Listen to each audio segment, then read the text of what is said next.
Et si je vous disais que la voix qui détruit votre vie ne vient pas de l'extérieur, mais de l'intérieur, que le véritable ennemi, ce ne sont ni les circonstances, ni votre passé, ni les gens qui ont douté de vous. Ce sont les pensées que vous laissez s'infiltrer et prendre racine dans votre esprit. Vous vous sentez fatigué, dépassé, démotivé. Mais vous êtes-vous déjà arrêté pour vous demander pourquoi? Pourquoi continuez-vous à douter de vous-même, même lorsque vous savez que vous êtes capable de plus? Pourquoi vos propres pensées vous démolissent-elles au lieu de vous élever? Ce n'est pas simplement de la suranalyse. C'est une guerre de perception, et la plupart des gens la perdent parce qu'ils ne réalisent même pas qu'ils sont en train de se battre. La vérité, c'est que la pensée négative ne se contente pas de peser sur votre humeur. Elle consume votre raison d'être, déchire votre discipline et paralyse votre volonté. Mais s'il existait des lois anciennes, impitoyables, éprouvées et ancrées dans la philosophie stoïcienne, capables de réduire au silence ce chaos intérieur et de rebâtir votre esprit en une forteresse inébranlable, restez avec moi, car aujourd'hui, nous n'allons rien édulcorer. Nous allons droit à la vérité, et une fois que vous l'aurez vue, vous ne pourrez plus l'ignorer. Si vous êtes prêt à cesser de laisser la peur et le doute contrôler le récit de votre vie et à commencer à bâtir une existence de clarté, de force et de maîtrise de soi, alors abonnez-vous pour la version de vous-même qui attend d'être révélée. Loi numéro 1. Attaquez la racine, pas le symptôme. La plupart des gens vivent avec un esprit bruyant sans même s'en rendre compte. Leurs pensées sont pleines de petits incendies, des idées anxieuses, des inquiétudes incessantes, des éclairs de doute, et ils passent chaque journée à les éteindre un par un. Mais voici le piège. Peu importe combien de fois vous les piétinez, ils reviennent. Pourquoi? Parce que vous traitez les symptômes, pas la source. Vous êtes occupé à calmer le bruit, mais vous ne vous demandez pas d'où il vient. Le stoïcisme nous enseigne que l'esprit n'est pas une tempête aléatoire. C'est un schéma. Et lorsque nous n'examinons pas ce schéma, nous subissons les mêmes attaques mentales, encore et encore. C'est là que commence la véritable maîtrise de soi, non pas en réagissant, mais en investiguant. Cela signifie être honnête sur ce qui se cache sous la pensée, la peur, l'histoire, la blessure. Disons que votre esprit ne cesse de murmurer « Tu es à la traîne ». La plupart des gens essaieront de se distraire en scrollant, en mangeant, en se jetant dans le travail. Mais le stoïcien, lui, prend une profonde inspiration et creuse plus loin. Suis-je vraiment à la traîne? Ou suis-je en train de me comparer à quelqu'un qui ne vit même pas ma vie? Ou peut-être que je lis ma valeur au calendrier de quelqu'un d'autre. Ce ne sont pas de simples pensées, ce sont des racines. Et si vous ne vous en occupez pas, elles repoussent plus fortes. Épictète disait « Ce ne sont pas les choses qui troublent les hommes, mais l'opinion qu'ils en ont. » Mais votre réaction n'est pas seulement émotionnelle, elle est aussi habituelle, et les habitudes viennent des racines. Carl Jung a dit un jour « Tant que vous n'aurez pas rendu l'inconscient conscient, il dirigera votre vie, et vous appellerez cela le destin. » Cette phrase frappe fort, parce que la majeure partie de notre souffrance ne vient pas du monde. Elle vient des choses en nous que nous ne regardons jamais. Cette peur du jugement que vous portez, ce n'est pas un trait de caractère, c'est une racine. Elle a probablement commencé il y a des années, peut-être même dans l'enfance, au moment où vous avez senti qu'être vous-même n'était pas suffisant. Et maintenant, chaque décision que vous prenez, ce que vous dites, ce que vous portez, ce que vous cachez, est façonné par cette racine. Le stoïcien n'ignore pas cela. Il ne le couvre pas d'une fausse positivité. Il l'affronte. Non pas parce qu'il est sans peur, mais parce qu'il sait que la peur se renforce dans le silence. Chaque pensée négative est une fusée de détresse. Elle veut votre attention non pas pour que vous paniquiez, mais pour que vous investiguiez. Car une fois que vous comprenez d'où vient une pensée, vous pouvez la défier. Vous pouvez lui répondre. Vous pouvez changer le comportement qui la nourrit. Pensez-y. Si vous entrez dans votre maison et voyez de l'eau sur le sol, vous contentez-vous de l'éponger chaque jour ou allez-vous chercher la fuite pour la réparer? C'est le but de cette loi. Réparer la fuite. Faire face à ce que vous avez évité. Et voici la beauté de la chose. Lorsque vous cessez de chasser les symptômes pour commencer à couper la racine, tout change. Votre anxiété ne vous possède plus. Votre doute ne vous paralyse plus. Votre tristesse ne sombre plus dans la honte. Pourquoi? Parce que vous avez vu où elle vit. Et une fois que vous voyez la racine, elle perd son pouvoir. Vous pouvez décider quoi en faire. Sénèque disait, « Nous souffrons plus souvent dans notre imagination que dans la réalité. » Il ne nie pas que la douleur existe. Il dit que la plupart de nos souffrances sont une boucle que nous créons en évitant la vraie source. C'est ce que couper la racine empêche. Cela brise la boucle. Rendons cela concret. La prochaine fois que vous vous sentirez submergé, au lieu de dire « Je ne peux pas gérer ça », dites « De quoi ai-je peur, exactement? » Et pas. Soyez précis. Avez-vous peur de décevoir quelqu'un, d'échouer publiquement, de perdre votre temps? Notez-le, puis allez un cran plus loin. Pourquoi ce résultat vous blesserait-il autant? Quelle croyance avez-vous sur vous-même qui rend cette peur plus grande qu'elle ne l'est? C'est là que vit la racine. Et une fois que vous l'avez nommée, vous pouvez décider. Cette croyance a-t-elle sa place ici? Ou est-il temps de la laisser partir? Ce n'est pas toujours confortable. En fait, ça l'est rarement. Faire face à la vérité ne l'est jamais. Mais l'inconfort n'est pas votre ennemi, c'est votre guide. Cette tension que vous ressentez lorsque vous creusez plus profondément, c'est là que commence la liberté. Et il ne s'agit pas seulement de résoudre des problèmes, il s'agit de reprendre le pouvoir. Le pouvoir de répondre plutôt que de réagir.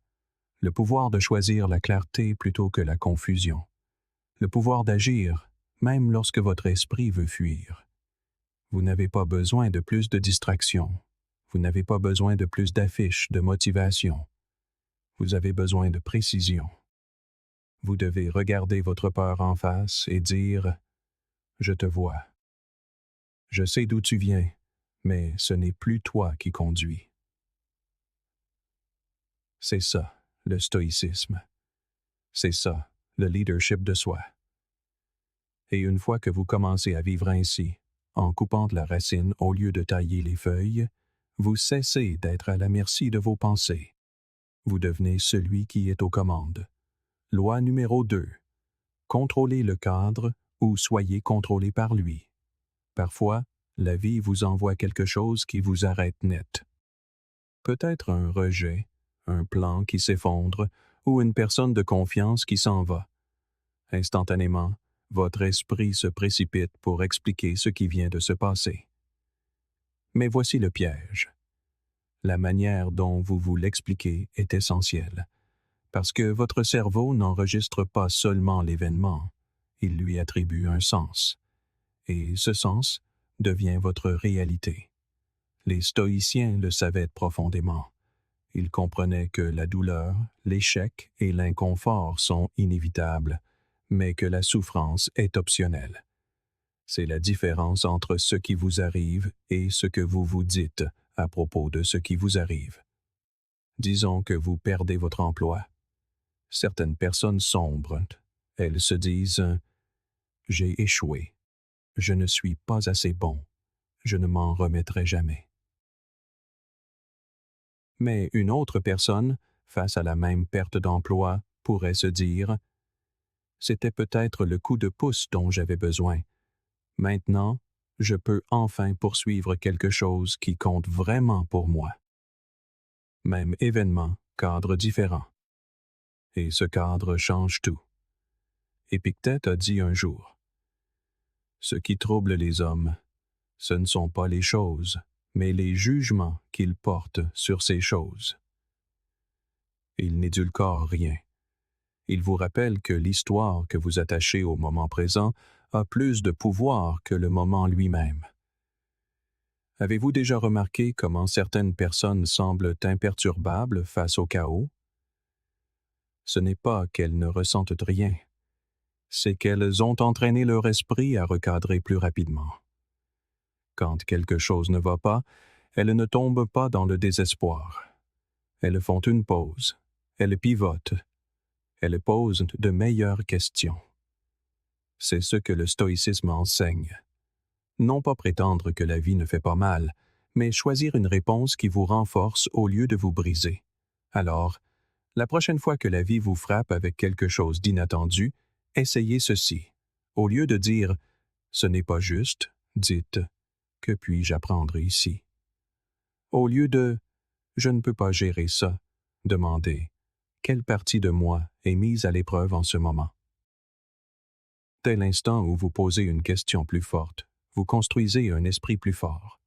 Carl Jung l'a formulé ainsi. Tout dépend de la façon dont nous regardons les choses, et non de la façon dont elles sont en elles-mêmes. C'est une vérité profonde, car une grande partie de ce que nous appelons la réalité n'est que notre interprétation mentale. Nous pensons voir le monde clairement, mais souvent, nous ne le voyons qu'à travers de vieilles blessures, peurs et attentes. Votre perception devient votre prison ou votre pouvoir. Si votre voix intérieure présente toujours les choses comme des attaques personnelles, des échecs ou des revers, alors bien sûr, la vie semblera lourde. Mais lorsque votre esprit commence à dire « c'est un défi » ou « cela fait partie du processus » ou même « c'est un entraînement », alors vous entrez dans la prise de contrôle. Vous commencez à maîtriser le cadre plutôt qu'à être maîtrisé par lui. Et soyons honnêtes, la plupart des gens ne le font pas.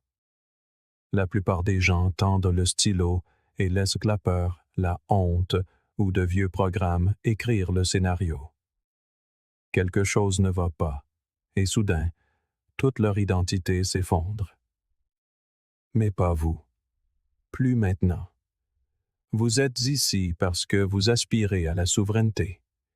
Vous voulez entraîner votre esprit non seulement à survivre à la difficulté, mais à la diriger. Cela commence par saisir le moment où votre dialogue intérieur s'enclenche et par choisir une meilleure histoire. Soyons pratiques. Quelqu'un critique votre travail. Votre premier instinct pourrait être de le prendre personnellement. Il ne me respecte pas. Je ne dois pas être assez bon. Mais prenez du recul, contrôlez le cadre. C'est un retour, on m'aide à m'améliorer. Ou vous vous faites ignorer par quelqu'un qui vous est cher, votre esprit pourrait vouloir sombrer. Je dois être indigne d'amour. Attrapez cette pensée, inversez-la. Cela en dit plus sur leur clarté que sur ma valeur. Les faits ne changent pas, mais le poids émotionnel, si. Vous allégez le fardeau en choisissant un cadre ancré dans la croissance, pas dans la défaite. Marc Aurèle a écrit « Vous avez le pouvoir sur votre esprit, pas sur les événements extérieurs. Réalisez cela, et vous trouverez la force. » C'est ça, le cadrage. C'est vous rappeler que peu importe ce qui se passe à l'extérieur, vous contrôlez toujours ce qui se passe à l'intérieur. Vos pensées, vos interprétations, vos réactions. Vous ne pouvez pas toujours changer l'extérieur, mais vous avez toujours le pouvoir de changer la lentille à travers laquelle vous l'interprétez. C'est là que réside votre liberté. Et écoutez, il ne s'agit pas de positivité factice. Il ne s'agit pas de prétendre que la vie est facile ou que vous n'êtes jamais blessé. Il s'agit de clarté. Parce qu'une fois que vous réalisez que votre histoire détermine votre force, Vous cessez de jouer la victime et commencez à façonner votre propre réalité. Vous cessez de demander « Pourquoi cela m'arrive-t-il à moi ?» et commencez à demander « Comment puis-je utiliser cela ?»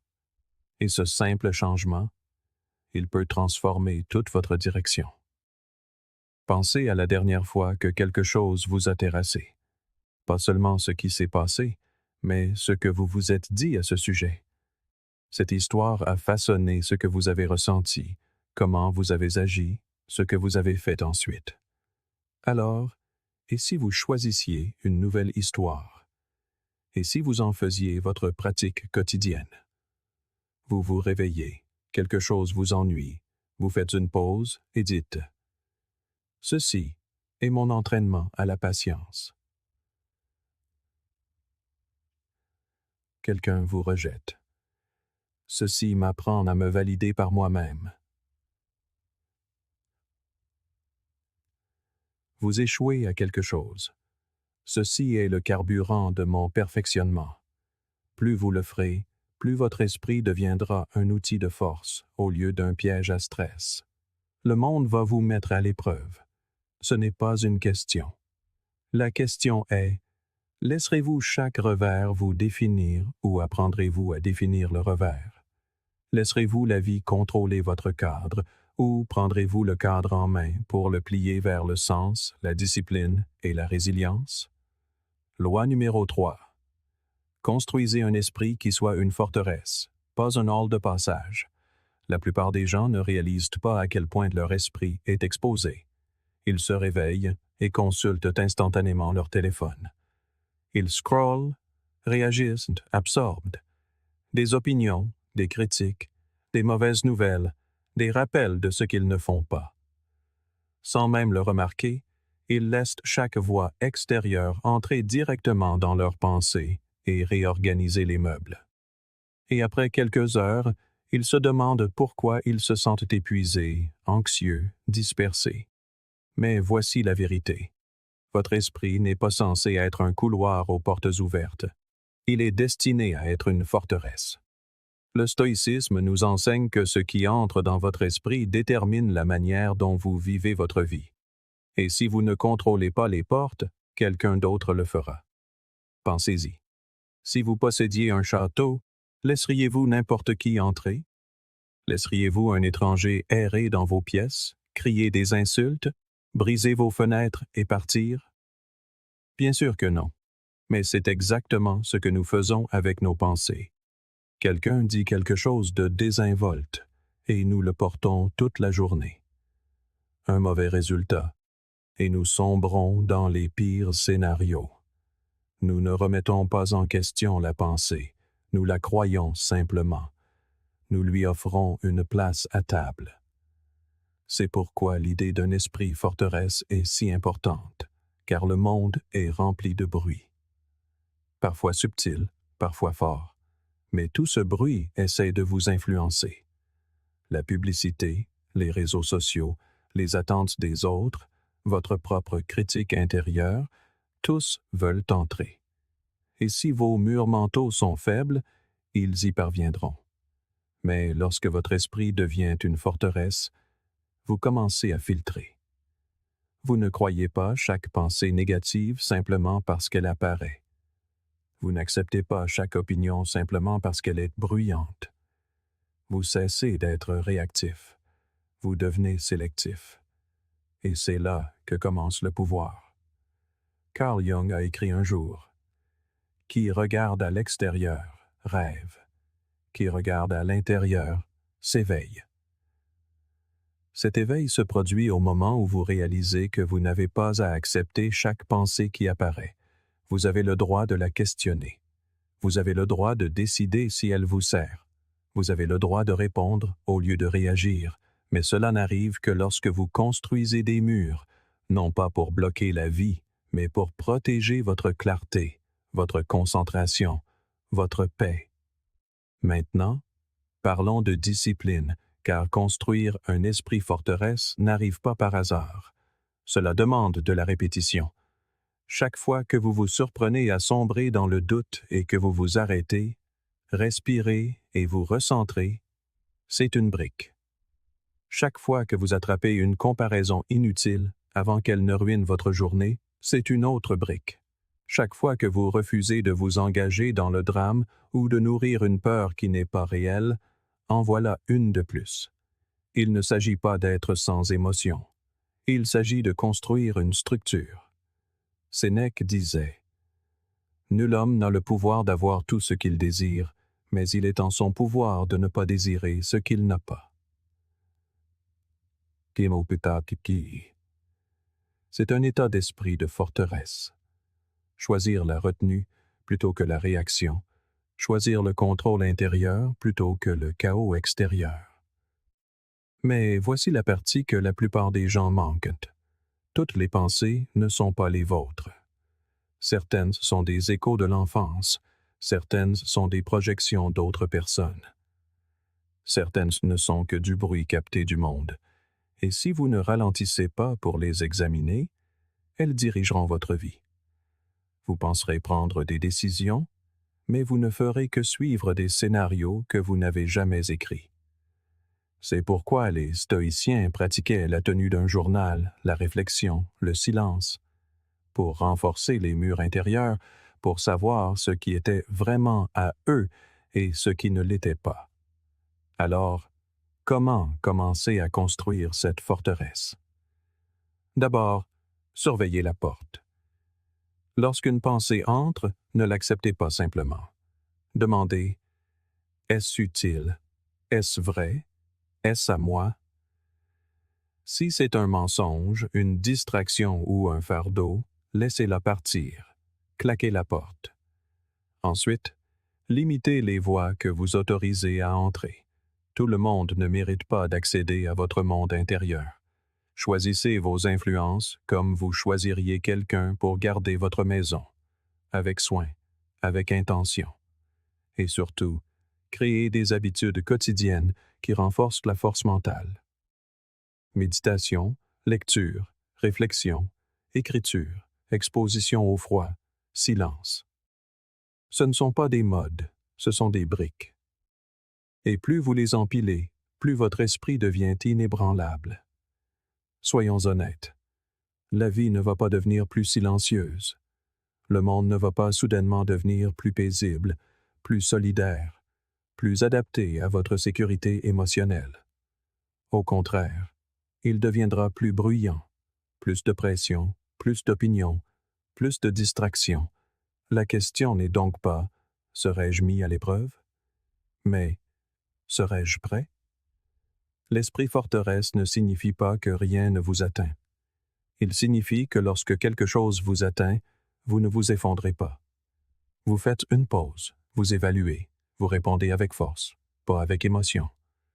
Et le meilleur dans tout ça? Les gens le remarquent. Non pas parce que vous êtes tape à l'œil, mais parce que vous êtes stable. Vous devenez celui qui ne panique pas quand les choses tournent mal, qui ne colporte pas de rumeurs quand tout le monde s'agite, qui écoute plus qu'il ne parle, qui n'a rien à prouver, parce qu'il a construit quelque chose à l'intérieur qui parle de lui-même. Ce genre de présence ne se construit pas en une nuit, mais elle se construit. Jour après jour, pensée après pensée, mur après mur. Loi numéro 4. Détachez-vous de ce que vous ne pouvez commander. Tout commence par de bonnes intentions. Vous vous souciez de quelque chose ou de quelqu'un, et naturellement, vous voulez que ça se passe bien. Vous voulez réussir, être vu, vous sentir apprécié, en sécurité. Au début, cela semble inoffensif, mais peu à peu, ce souci se transforme en attachement. Soudain, vous ne vous contentez plus de faire de votre mieux au travail. Vous liez votre estime de soi aux louanges de votre patron.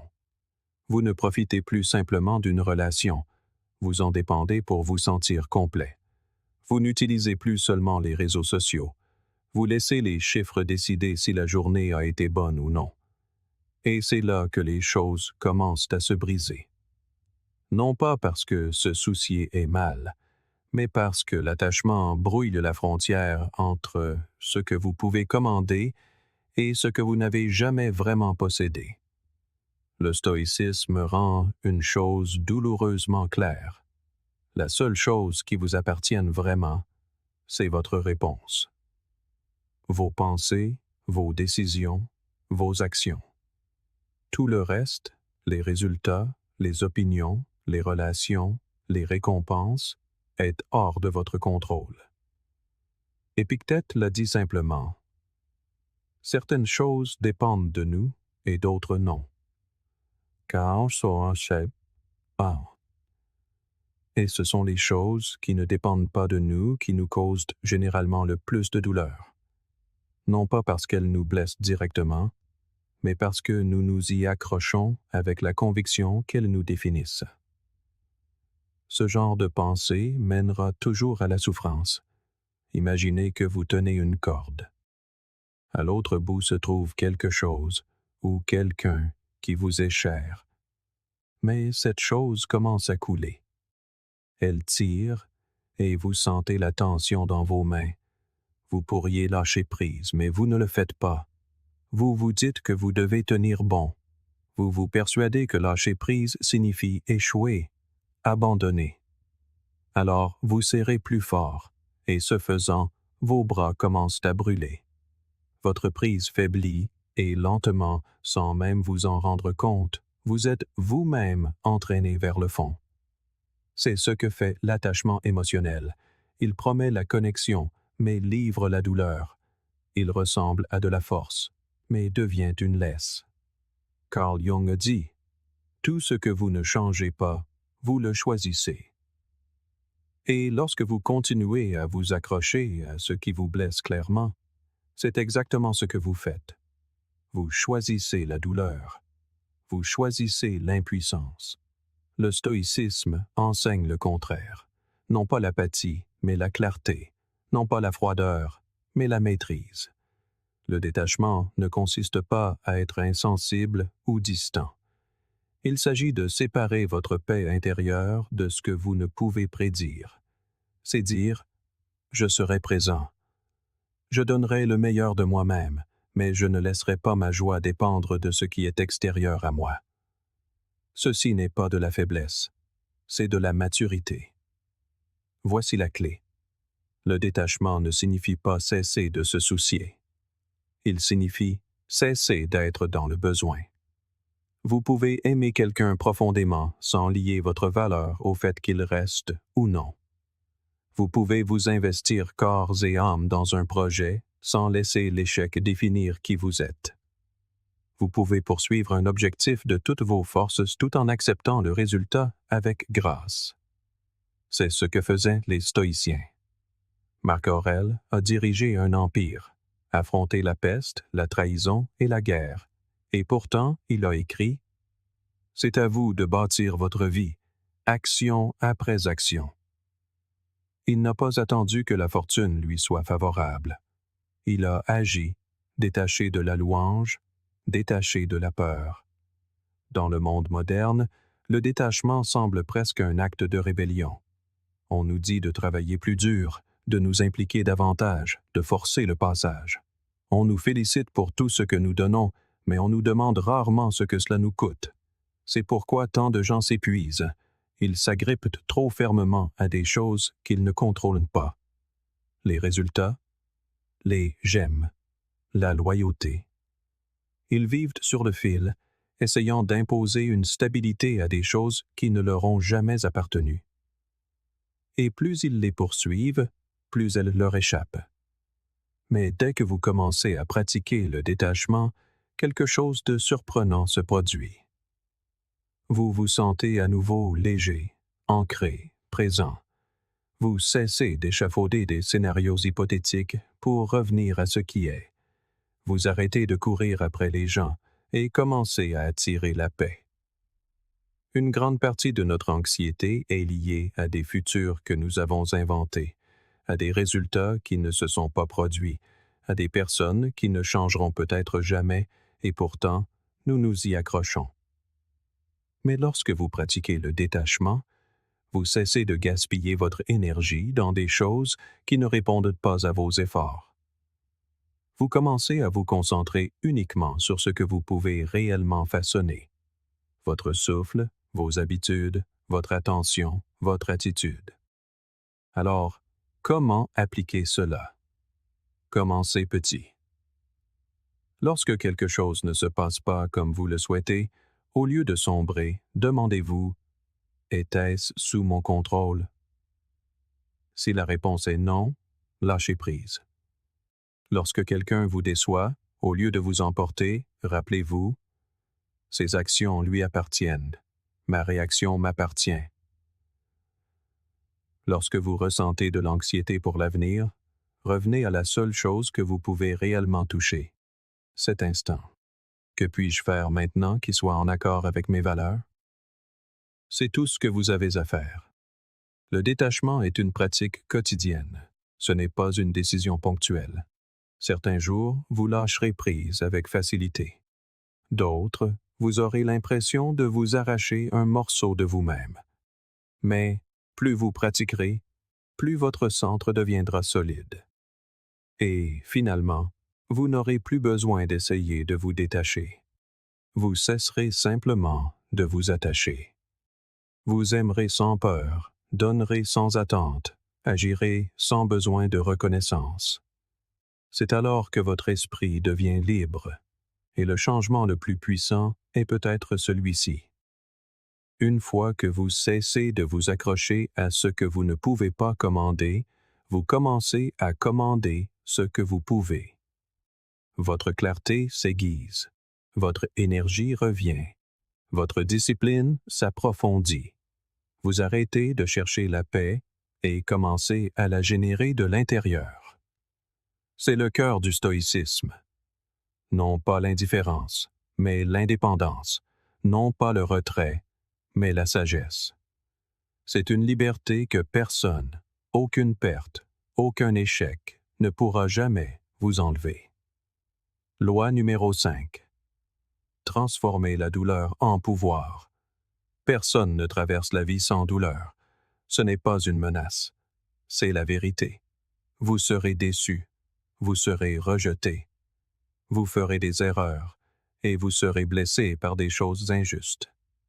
Mais la vraie question est: qu'allez-vous en faire? La plupart des gens essaient d'échapper à la douleur. Ils l'aneस्थésient. Ils l'évitent. Ils prétendent qu'elle n'a jamais existé. Mais la douleur ignorée devient une douleur recyclée. Elle s'infiltre dans vos habitudes, vos relations, votre dialogue intérieur. Vous commencez à construire votre identité autour de blessures jamais guéries. C'est là que l'approche stoïcienne inverse le scénario. Au lieu de fuir la douleur, le stoïcisme dit: affrontez-la, étudiez-la, utilisez-la. Faites-en votre carburant, pas votre prison. Les stoïciens ne demandaient pas une vie sans difficulté. Ils ne suppliaient pas à l'univers de les protéger. Ils s'entraînaient à l'endurer. Ils s'entraînaient à l'utiliser. Marc Aurèle, qui a gouverné un empire en temps de guerre et de pandémie, a écrit un jour: ce qui se dresse sur le chemin devient le chemin. Ce n'est pas seulement poétique, c'est pratique. Cela signifie que la douleur, l'échec et les revers ne sont pas des détours. Ils sont le chemin. C'est ainsi que vous grandissez, que vous devenez plus vif, plus fort, plus sage. Mais seulement si vous cessez de traiter la douleur comme une malédiction et commencez à la traiter comme un maître. Carl Jung disait: il n'y a pas de prise de conscience sans douleur. Cela signifie que l'inconfort est la porte d'entrée vers la connaissance de soi. Pensez-y. Quand grandissez-vous le plus? Quand tout est facile et parfait, ou quand quelque chose se brise et que vous êtes forcé de regarder à l'intérieur? La rupture qui a brisé votre confiance, la perte d'emploi qui vous a fait douter de votre valeur, l'échec qui a semblé être la fin.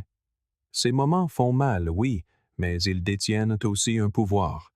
Ils exposent ce qui est faible et vous donnent une chance de reconstruire avec quelque chose de plus fort, de plus réel. Mais voici le piège. Vous devez choisir d'utiliser la douleur, car la douleur ne vous rend pas automatiquement plus fort. Elle peut vous briser si vous la laissez faire. Elle peut vous rendre amer, rancunier, bloqué, ou elle peut forger quelque chose de nouveau en vous. La différence réside dans l'histoire que vous y attachez. La plupart des gens subissent la douleur en demandant « Pourquoi cela m'arrive-t-il » ? Le stoïcien demande « Comment puis-je utiliser cela » ?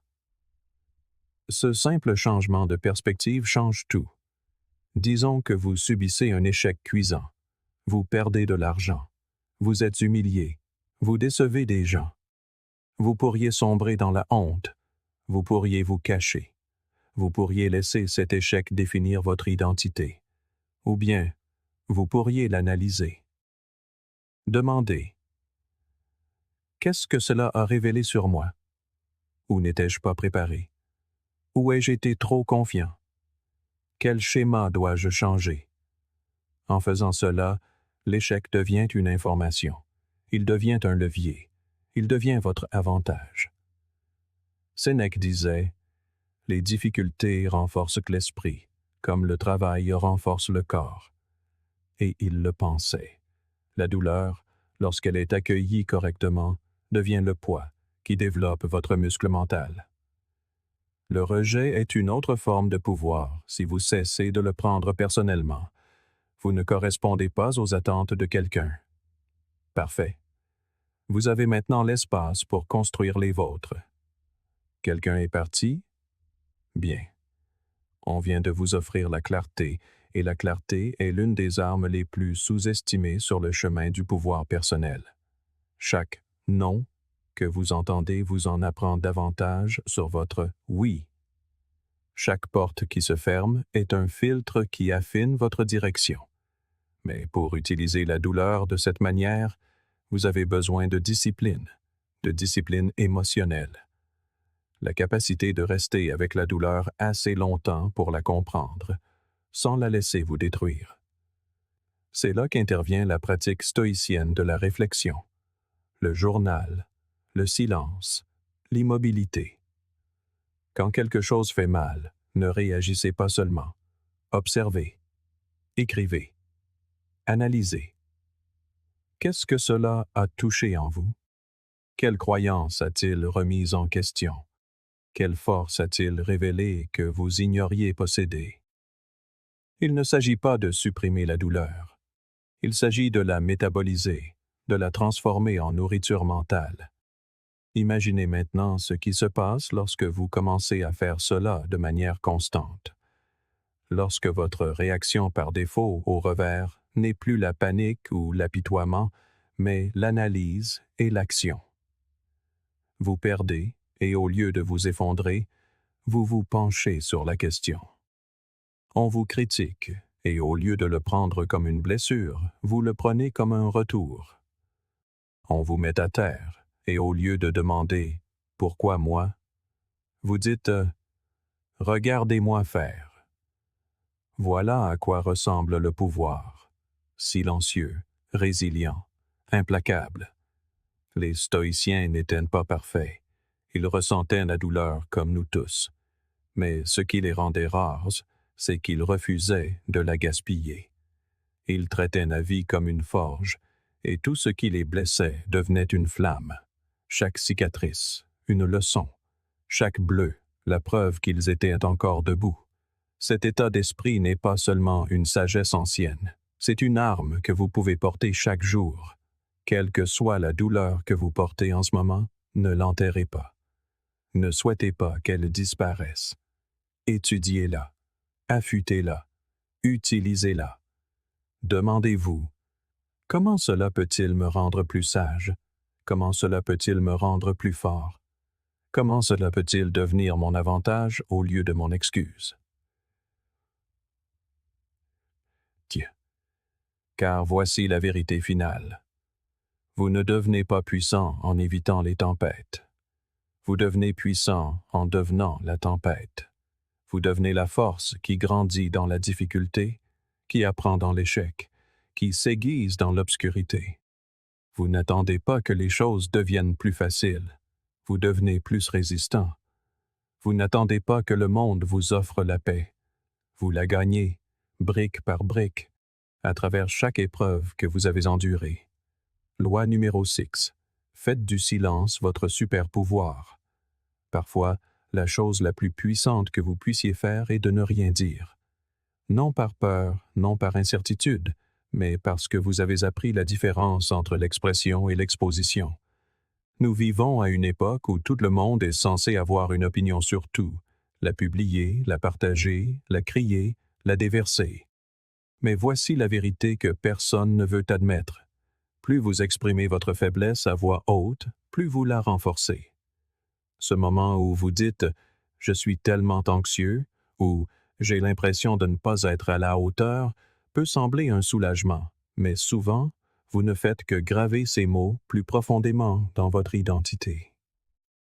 Les stoïciens l'avaient compris bien avant qu'il ne devienne culturellement normal de tout partager. Ils ne réprimaient pas leurs émotions. Ils les contenaient. Ils ne feignaient pas la force. Ils cultivaient le silence comme une forme de pouvoir. Les pensées négatives se nourrissent du volume. Plus vous les énoncez, plus elles résonnent. Et plus elles résonnent, plus elles semblent réelles. Avez-vous déjà remarqué comment le fait de dire quelque chose à voix haute peut soudainement le rendre plus lourd, plus dramatique, plus intense? C'est parce que vous ne faites plus que le penser. Vous le mettez en scène. Vous lui donnez une forme, une voix, un sens, et le cerveau écoute. Marc Aurèle a écrit un jour « Les choses auxquelles vous pensez déterminent la qualité de votre esprit. » Ajoutez la parole à ce mélange, et cela se multiplie. C'est pourquoi les stoïciens étaient prudents avec leurs mots, car ils comprenaient quelque chose que nous avons largement oublié. Vos mots façonnent votre monde. Carl Jung a fait écho à une idée similaire d'un point de vue psychologique en disant « Plus un homme est inintelligent, moins l'existence lui semble mystérieuse. » Ce qu'il voulait dire, c'est que plus vous parlez sans réfléchir, plus vous émoussez votre conscience de ce qui se passe réellement en vous. Le silence, au contraire, force à l'introspection.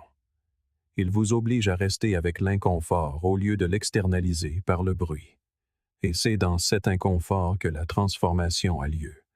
Le silence ne signifie pas que vous êtes déconnecté. Il signifie que vous êtes délibéré. Il signifie que vous choisissez quand et comment utiliser votre énergie. Car voici le fait.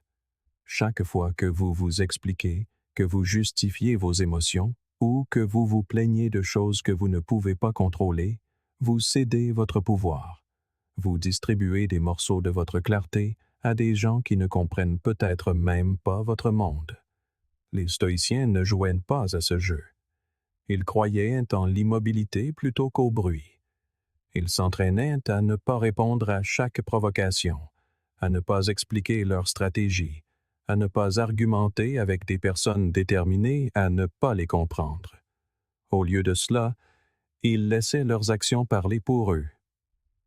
Sénèque dit « Ce n'est pas que nous ayons peu de temps à vivre, mais que nous en gaspillons beaucoup. » Pensez maintenant à tout le temps et l'énergie gaspillée à expliquer des choses qui n'avaient pas besoin d'être expliquées, à partager des pensées qui n'avaient pas besoin d'être exprimées, à chercher une validation qui ne vous a pas rendu plus fort.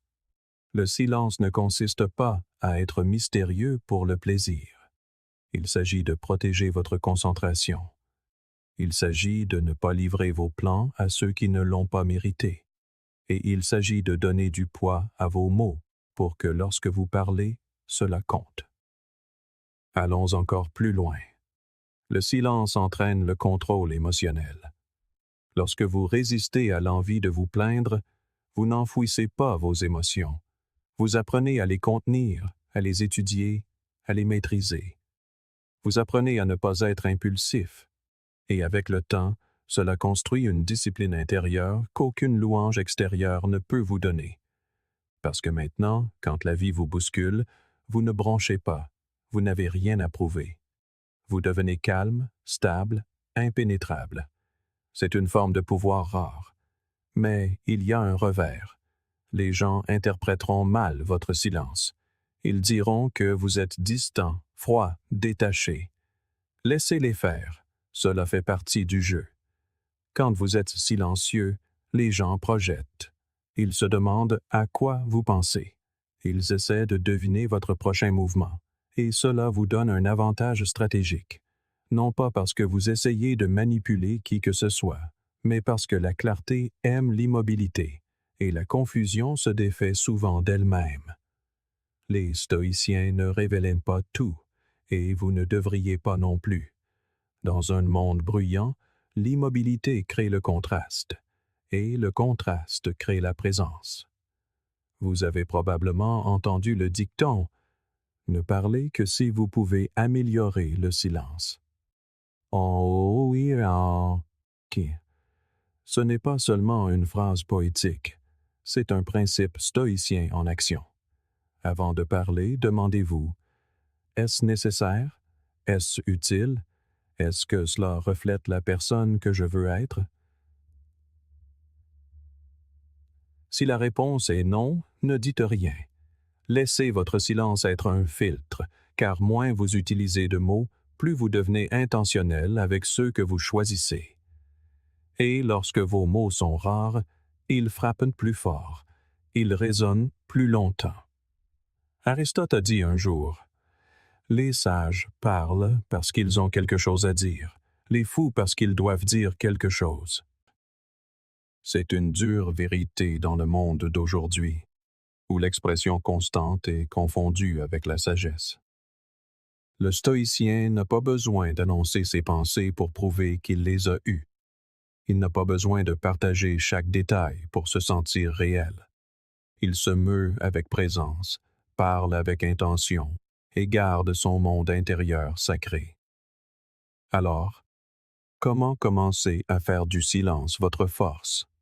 Commencez par pratiquer la retenue. Lorsque vous ressentez le besoin de vous épancher immédiatement, faites une pause. Lorsque quelqu'un vous insulte ou vous provoque, faites une pause. Lorsque vous n'êtes pas sûr de quoi dire, faites une pause. Dans ces pauses, vous commencerez à ressentir quelque chose de nouveau. Le contrôle. Et ce contrôle est le terreau où pousse la confiance. C'est l'espace où la clarté entre, et c'est le moment où la réaction prend fin et la réponse commence. Il ne s'agit pas d'être silencieux pour toujours. Il s'agit d'apprendre la valeur du silence. Pour que, lorsque vous parlez, cela vienne de la force, pas de l'insécurité. Vous parlez parce que vous y avez déjà réfléchi. Vous parlez parce que cela ajoute de la valeur. Vous parlez parce que c'est en accord avec vos principes. Et lorsque vous vivez ainsi, les gens ressentent votre présence, même lorsque vous ne dites rien du tout. Loi numéro 7. Réécrivez l'histoire qui vous gouverne. Chaque matin, que vous en soyez conscient ou non, vous vous réveillez à l'intérieur d'une histoire. Une histoire qui n'est pas écrite par le destin ou imposée par les circonstances, mais une histoire écrite par vous. La façon dont vous pensez à vous-même, les croyances que vous portez sur qui vous êtes, ce que vous valez et ce dont vous êtes capable. Cette histoire ne parle pas toujours fort, mais elle est profondément ancrée. Parfois, elle murmure « Je ne suis pas assez bon ». D'autres fois, elle crie « Ça m'arrive toujours ».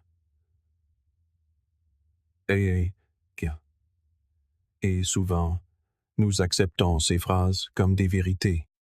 Mais ce ne sont pas des vérités. Ce sont des habitudes, des scénarios mentaux que nous avons répétés si longtemps qu'ils semblent réels. Mais la vérité, c'est que vous pouvez changer l'histoire.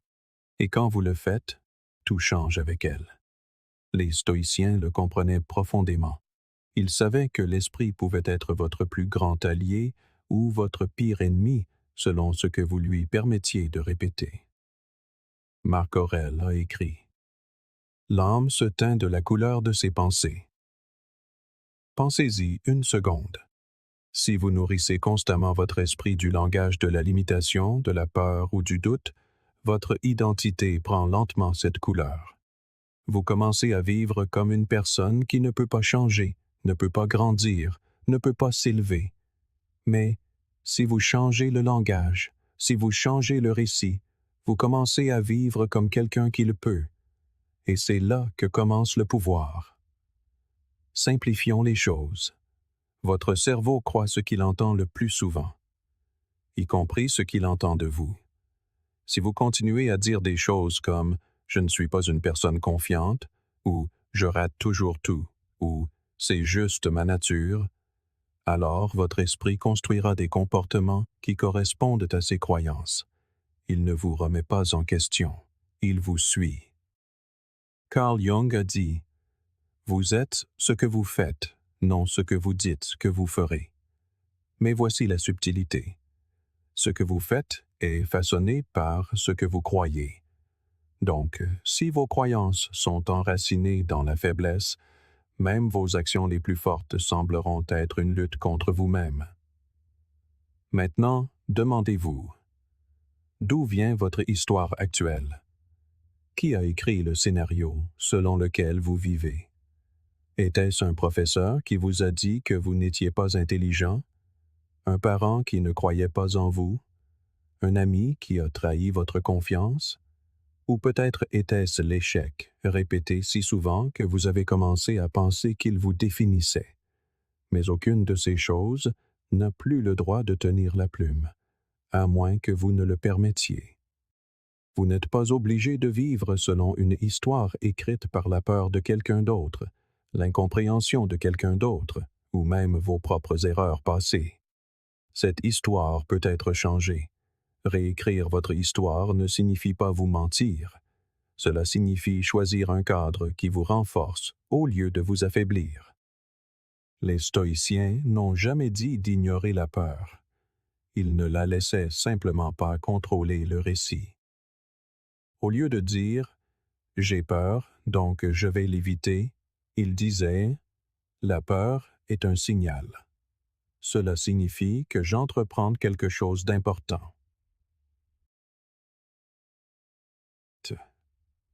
Au lieu de dire « cette situation est injuste », il disait « c'est une chance de pratiquer la justice et l'endurance. »